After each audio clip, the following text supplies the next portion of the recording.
Kung plano mag-travel abroad, pwedeng isama sa bucket list ang Kazakhstan na may mga nakabibighaning lawa, visa-free pa para sa mga Pinoy.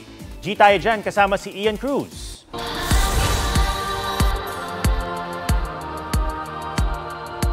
Hindi ito postcard, kundi totoong larawan ng mga tanawing nasilayan mismo ng content creator mula Cebu na si Kobe nang bisitahin niya ang Almaty, Kazakhstan.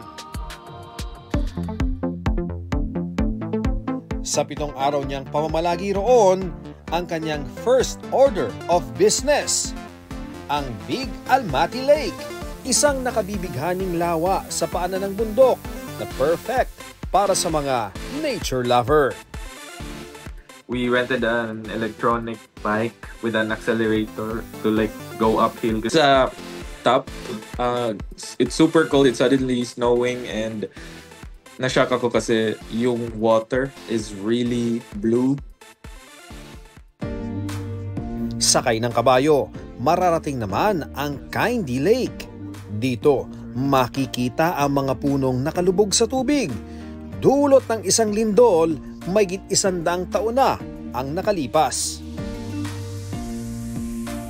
3 magkakadugtong na lawa naman ang bumubuo sa Kolsay Lake na napapalibutan ng pine forest. At ang tinaguriang Little Grand Canyon of Central Asia, ang Sharin Canyon, mga rock formation na nabuo sa loob ng milyon-milyong taon. Yung mga lakes, yung mga canyons, I never thought na makikita ko yun in real life because it literally looks like a wallpaper sa computer. Hindi lang tanawin ang bumida sa kanyang biyahe, pati ang pagkain, may kakaibang kwento. Ang pinaka-interesting doon is yung horse meat.